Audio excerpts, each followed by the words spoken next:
Oh, because I'm, all right. We just want you to talk. Okay. Okay. So go back to the earliest memory, which takes us back to about 1945, maybe?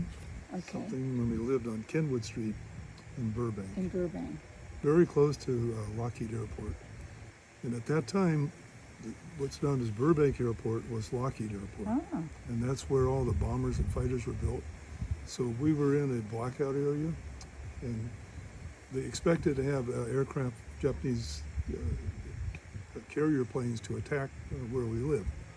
So we had a very strict blackout. We had blackout shades, no light could emit at night. And not far from on our street on Kenwood, at the end of it was a military anti-aircraft batteries, and all the young guys were there with their I call them cannons, but anti-aircraft. And then right across that was Lockheed's Spain plant, and then the entire airport was camouflaged. So if you I'll look be darned. from the air, there's old pictures you'll see sometimes at the Burbank Airport history. Well, from an aerial picture, it looks like a residential neighborhood. They built these huge, like circus tents that are ragtag camouflage. And so from the sky, it looked like the terrain. Rooftops. Yeah, not rooftops, it looked like hilltops. Ah. And then the runways were painted like residential streets, and they had painted fake houses. So from a high bomber, they would look down and go, it's a residential neighborhood. Oh, I'll be darned. And then the surrounding, if you were in the blackout zone, no light at all could come from your house. So we lived Yeah. there. So, That's where you guys That lived was in the blackout? 1945. yeah. Yeah. So Bill was born in 42. Mm-hmm. So he was 3 years old when he did this. So we lived, I'm going to say, maybe a half a mile from the entrance to Lockheed. And in the entrance to Lockheed's factory, they had a vending machine, which had candy bars in it. So, Speak up to the so he was 3 years old, and they called, and they say, we have your son here. and he got money from people, and they let him buy candy bars. Can you come and get him? Wait, he asked for the money? He walked over he was there. he was gonna buy candy bars for We them. didn't have any money, So, so we saw these candy bars, and the Yeah. people, I don't know if he asked for it, but they gave it to him. So he got money to get candy bars. Oh, that's cute. And the this other was Bill at 3 Bill, years old? 3 years old. Oh my I God. walked up there. The other thing we would do, at the end of our street was this military anti-aircraft batteries. I don't know what they were then. All I knew is there were soldiers there, and they lived in the ground. They had these big cannons, and they had all these tents. And most important thing is they had chocolate. Okay? So we would go down there if we got out of the house and get chocolate. I did it before he did, but then we always got caught. Because What do you mean you got it? You snuck it in? You no, they stole- gave it to us. So we Oh, would go okay. down there. So you got these, 18, 19-year-old kids living in the ground, anti-aircraft batteries. And here comes a couple little kids, and they're homesick, and they go, kids want a candy bar?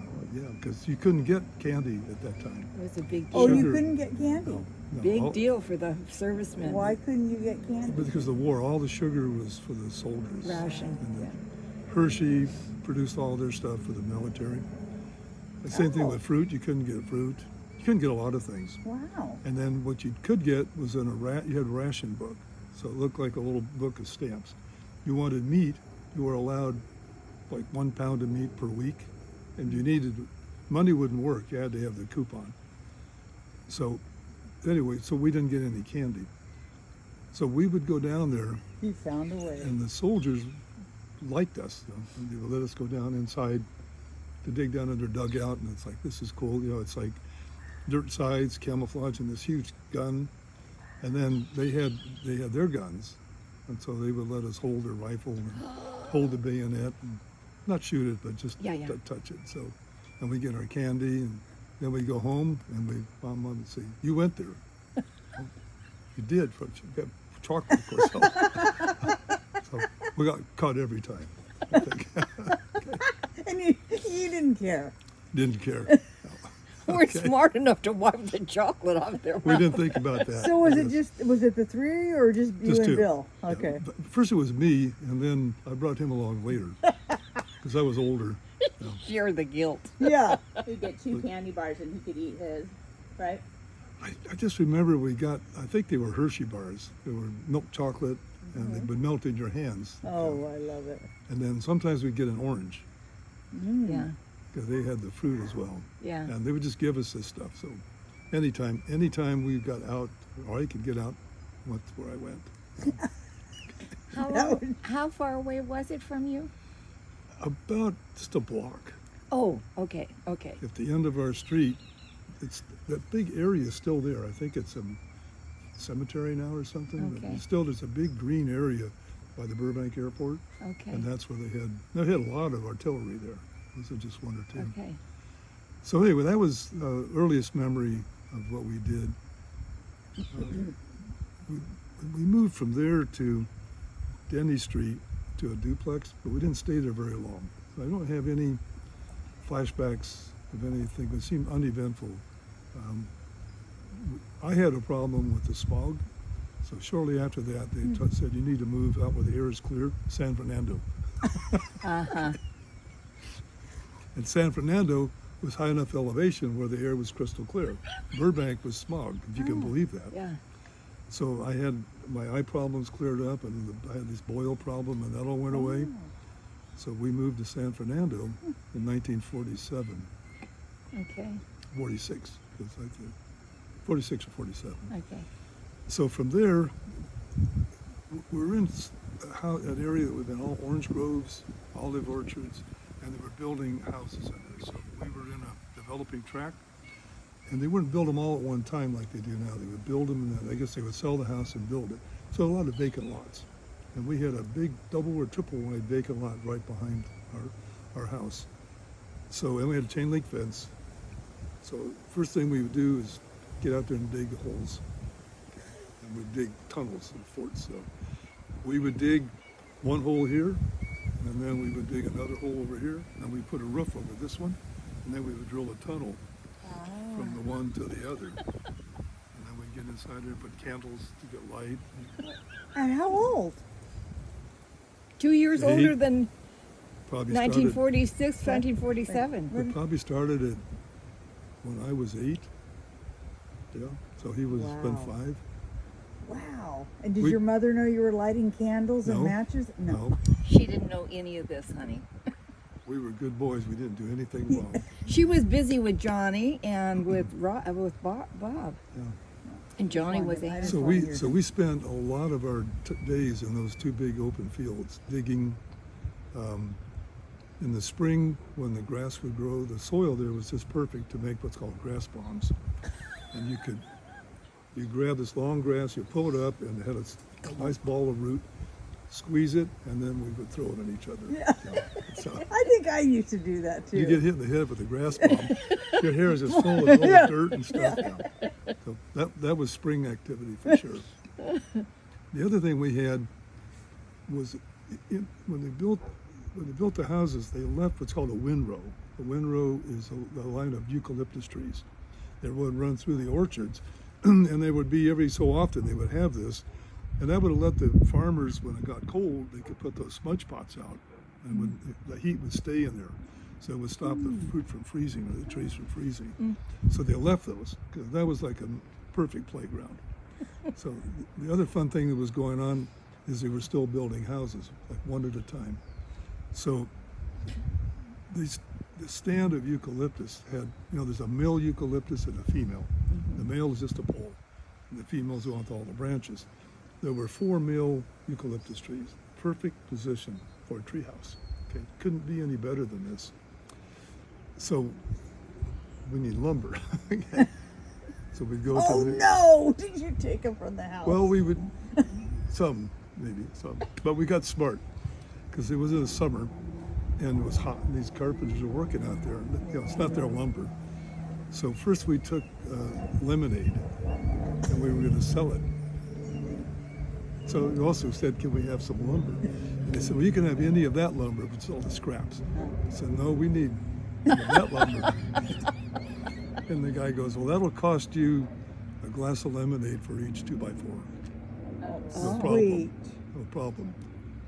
So we took my mom's frozen lemonade made it into a picture. We got like 8 pretty long boards, and we put 4 like this that made the framework, and then we started to lay the rafters across ridges for the floor, and then we needed more wood. So we go back again. They go, "Where's the lemonade?" Well, we don't have any lemonade. How about Kool-Aid? Kool-Aid Ooh. works.